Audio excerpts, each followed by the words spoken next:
नमस्कार, वंदे मातरम। मैं हूं श्यामगिरी। आप देख रहे हैं हमारा चैनल मुद्दा भारत का यानी मुद्दा आपका। फिलहाल अभी का हमारा मुद्दा है फडणवीस और पवार साहब का। जी हाँ, 2 दिन से काफ़ी चर्चा चल रही है कि फडणवीस जी ने कहा है कि जब 2019 में 2 दिन की सरकार उनकी बनी थी तो पवार साहब को सब जानकारी थी और ये जानबूझ के सब किया गया। तो इसी पर हम विश्लेषण करेंगे हमारे सहयोगी अनिल थत्ते जी से। थत्ते जी ने कई वीडियो में जिक्र भी किया है कि बिना पवार साहब के अजीत पवार जी जो है कदम नहीं उठा सकते थे। तो इसी बारे हम विशेष विश्लेषण करेंगे और जानेंगे कि ये सही कौन बोल रहा है, झूठ कौन बोल रहा है। सर, क्या कहेंगे आप पवार साहब के और फडणवीस के इस समय 2 दिन से काफ़ी चर्चा है इस विषय को लेके। सर, ऐसा हो गया जी कि मैं मुश्किल में फंस गया।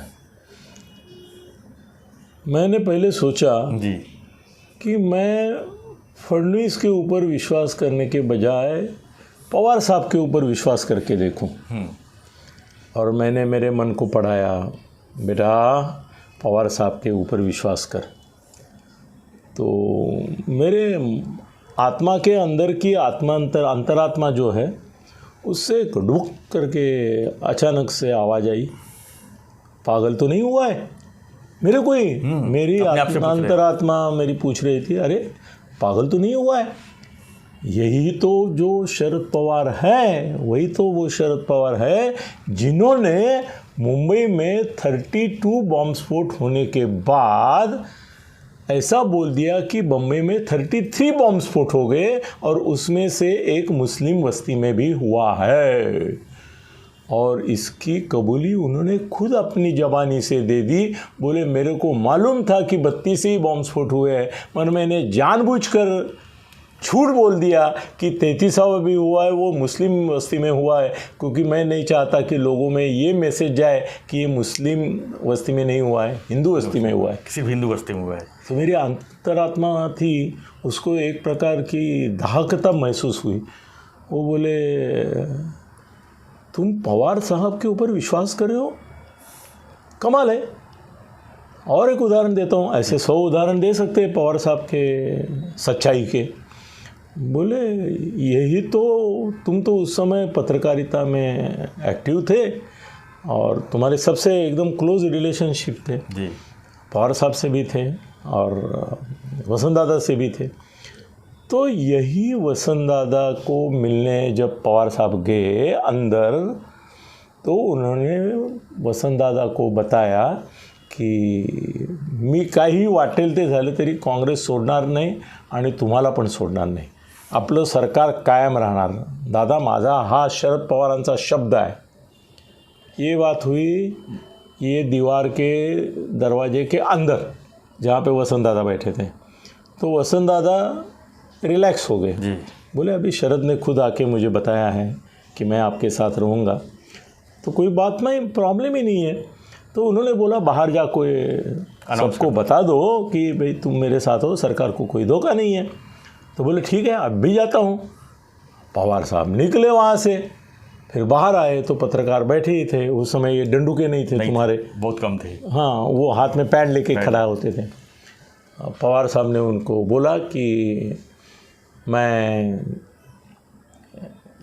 त्रिपुरे और वसंत दादा पाटिल की सरकार से इस्तीफा दे रहा हूँ और मेरे 32 MLAs को लेके जनता दल की सरकार को ज्वाइन कर रहा हूँ और हमारी सरकार पुलोत करके जानेंगे, पुरोगामी लोकशाही दल करके जानी जाएंगी, और अगर लोगों ने चाहा तो मैं मुख्यमंत्री भी बन सकता हूँ दूसरी पार्टी से। कितने बड़े सच्चाई के ये भक्त कि अंदर दादा को बोला कि मैं आपके साथ हूँ, और सिर्फ सर उम्बरठा, क्या बोलते हैं दहलीज ना उसको हिंदी में, चौखट वो क्रॉस करने के बाद टुबुक अलग।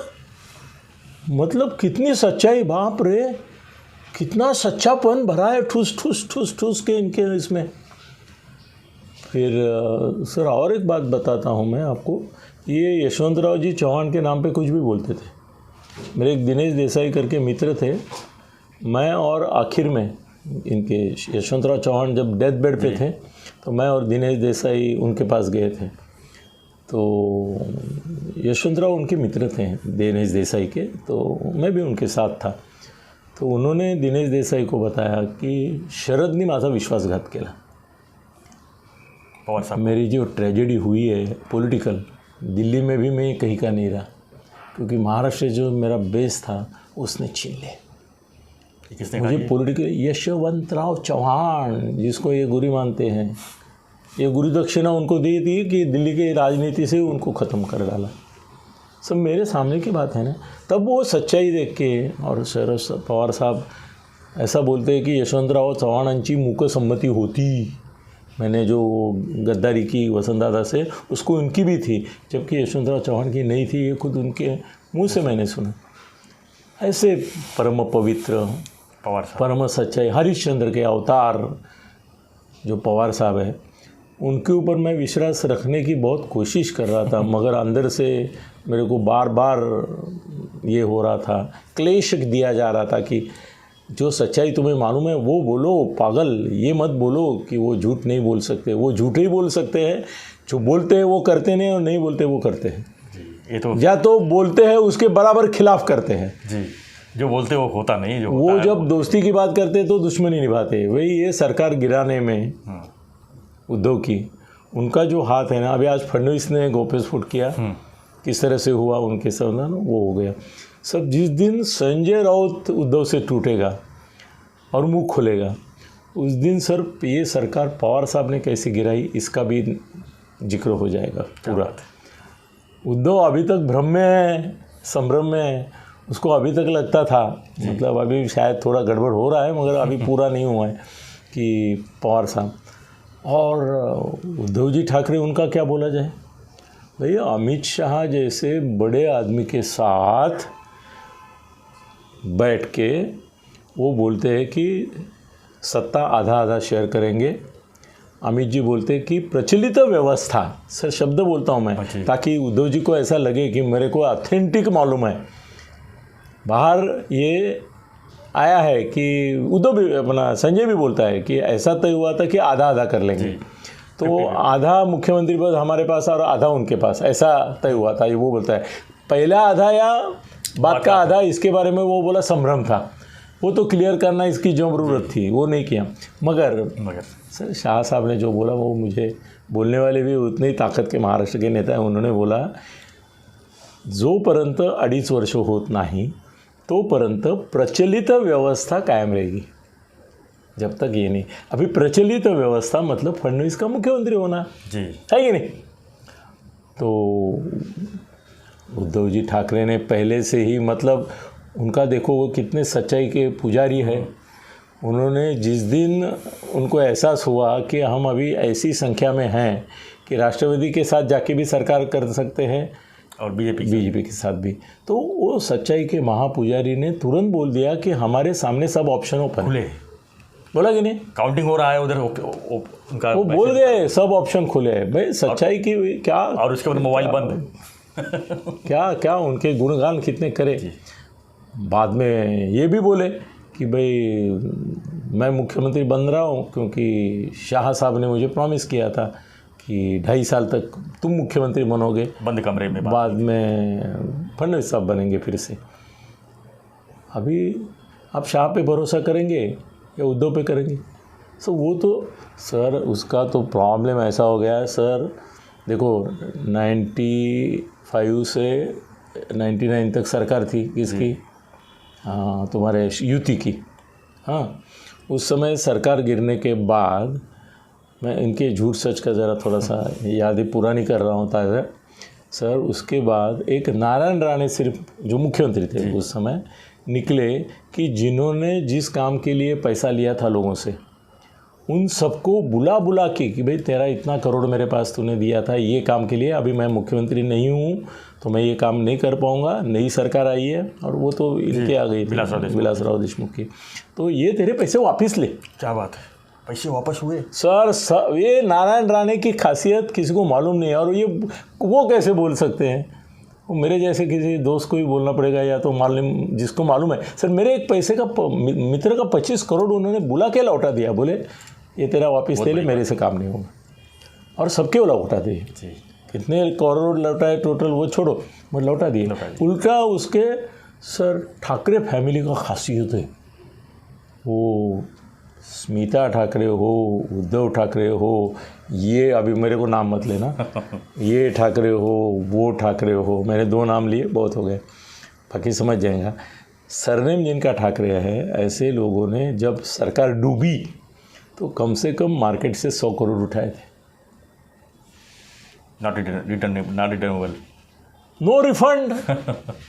भाई भूल जाना, अभी सरकार गई, हम क्या कर सकते, होती सरकार तो करते हैं, ये बोल के। और इसमें उद्धव भी है, सच्चाई का पुजारी। सर ये तो उदाहरण मैंने आपको दिया, एक अमित शाह जी का दिया, ये किया। दूसरा बीजेपी के साथ गद्दारी की ना इन्होंने। सर गद्दारी की शुरुआत महाराष्ट्र में किसने की? एकनाथ शिंदे ने। हाँ, वो तो इन्होंने की। तुम चुनाव लड़े किसके साथ? 19 के चुनाव किसके साथ लड़े? बीजेपी के साथ। भाई 14 साल को इंडिपेंडेंट लड़े, तब तुमको हक था किसी के भी साथ जाने का। उस समय नहीं गए, उस समय नहीं गए, अपोजिशन में। अरे 6 महीना तो हमारे, उस समय भी जा सकते। अरे 6 महीना तो लीडर ऑफ द अपोजिशन रहे एकनाथ शिंदे। बाद में 4 महीने, 2 महीना, 2 महीने जी, बाद में उधर गए। तो वहाँ भी क्यों नहीं बनाए, और बाद में बनाए। और 19 में तो साथ में चुनाव लड़े। मोदी साहब बोल रहे कि हमारे मुख्यमंत्री रहेंगे फडणवीस, शाह बोल रहे फडणवीस, और ये ताली पीते रहे, ताली पीते रहे। तो तुम जब ताली पीते हो फडणवीस साहब का नाम लेके, हाँ, तो इसका मतलब होता है तुम्हारी सम्मति है जो अमित शाह के साथ ठहरा है। अमित शाह ने बोलते हैं अभी जो प्रस्थापित व्यवस्था में सीधे उनके ये बोल, वो चुनाव के बाद कायम रहेगी। मतलब फडणवीस मुख्यमंत्री हैं तो वो मुख्यमंत्री कायम रहेंगे। ये तुम्हारे सामने हुए, तुम हाथ फट क्यों कर रहे थे? वो भी झूठ है ना तुम्हारा। और मोदी शाह के कहने के बावजूद बाद में आप बोलते हैं कि मुझे मुख्यमंत्री पद का, चलो ठीक है, तो तुम बोलते थे उठकर कि नहीं पहला 2.5 साल मेरा रहेगा, हमको बीजेपी से ही करना है। शायद मानते भी जी, मान भी जाते थे, मन नहीं ना। और इनका भी देखो कितना मन चंचल है, चंचल, कि झूठ बोलने का। और एक उदाहरण, ये सच्चाई का मामला निकला है ना, तो उन्होंने एकनाथ शिंदे को बताया कि जितना खर्चा होगा तू कर, मुख्यमंत्री तुमको बना रहा हूँ। वो बेचारे ने खर्चा किया। ये सब आमदार बिमदार जो करके पोट बीट करके खाते थे, ऐसे देखो ना कैसे बैठते, साला बैठने का तरीका नहीं इनको। विधायक दल के नेता चुन लिए गए थे शिंदे साहब। हाँ नहीं, वो तो छोड़ो, पर हमारे विधायकों को मैं प्रेम से एक बात कहना चाहूँगा। ये जब पब्लिक में बैठते, पब्लिक में नहीं, ये गुवाहाटी में भी बैठे थे और यहाँ भी बैठे, असेंबली में नहीं, असेंबली में ठीक बैठते हैं। वो ऐसा मीटिंग रहता है ना, इनको बैठे ना,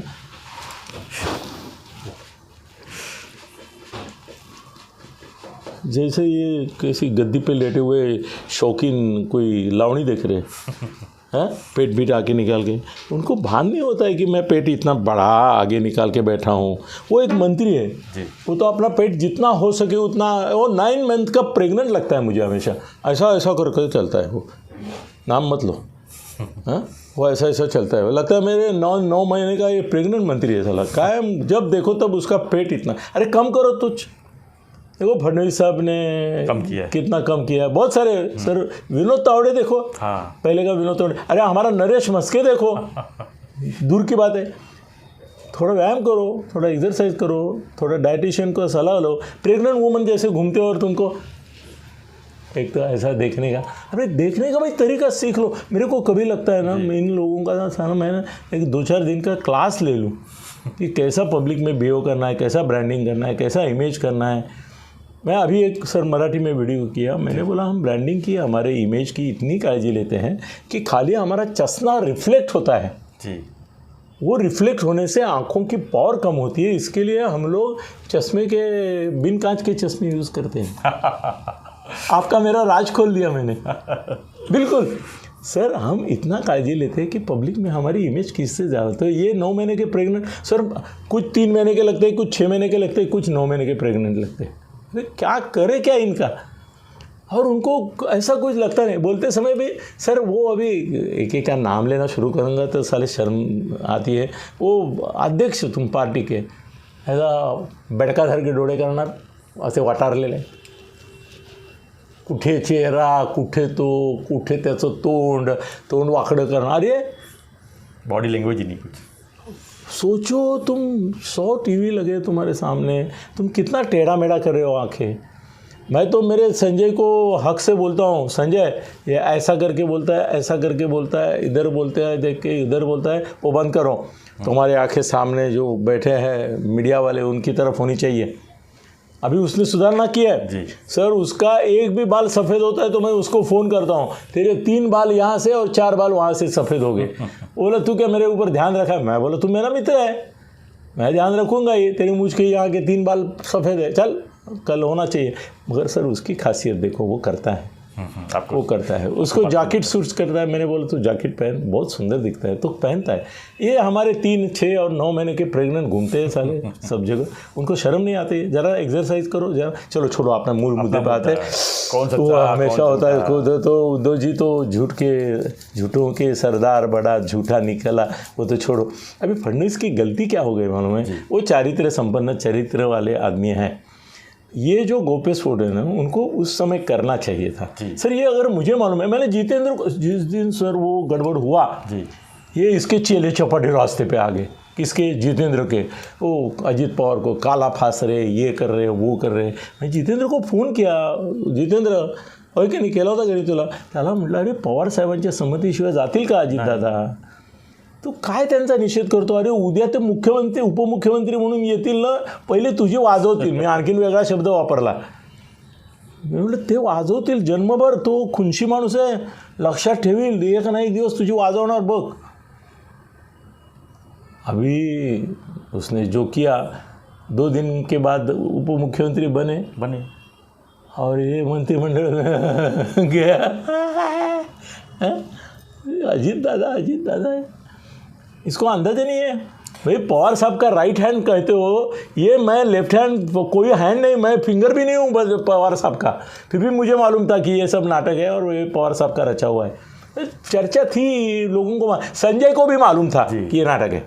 बाकी तो छोड़ो, संजय भी बोलने को था ना, राष्ट्रपति शासन हटाना पूरा सर. राष्ट्रपति शासन की बात छोड़ो, ये दिल से चाहते थे. मैंने एक जगह गोपेस्फोट भी किया है कि सुप्रिया सुळे ने बोला कि नहीं, मैं सेक्युलर इसमें ही सेटअप में रहूँगी, मैं रिज़ाइन कर दूँगी खासदारकी का. वो डर के मारे. बेटी का प्यार, ये पिक्चर का पूरा नाम ये रहेगा, बेटी का प्यार.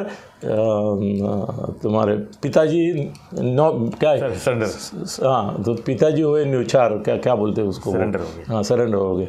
तो वो अगर इसने, सुप्रिया ने ये नहीं किया होता ना, हट नहीं किया होता और रिज़ाइन की धमकी नहीं दी होती, तो ये सरकार चलती थी. 2 दिन सरकार जो है पूरा 5 साल पूरा चलती थी और ये अलग माहौल बनता था. सर फडणवीस सच बोल रहे हैं, 100% सच बोल रहे हैं. स्वर्ण 52 कशी सोने बोलतात तसे सच बोल रहे हैं. और ये दोनों तो झूठों के सरदार हैं, उनके ऊपर क्या भरोसा करना. धन्यवाद सतीश जी. तो हम चर्चा कर रहे थे जो पवार साहब और फडणवीस की जो 2 दिन से चर्चा हो रही है. 2019 में 2 दिन जो सरकार बनी थी, पवार साहब को पूरी जानकारी थी. जो गौप्यस्फोट था, फडणवीस जी इसके ऊपर हम एनालिसिस कर रहे थे. आप भी आपके दिमाग में कुछ चल रहा होगा तो अपने कमेंट बॉक्स पे लिखिए. आप भी सोच रहे होंगे कि सही क्या, कौन सही है कौन झूठा है, इसकी हमें जानकारी ज़रूर दीजिए कमेंट बॉक्स में. और हमारा वीडियो जो है सब्सक्राइब कीजिए, लाइक कीजिए, शेयर कीजिए. धन्यवाद. जय हिंद, जय महाराष्ट्र.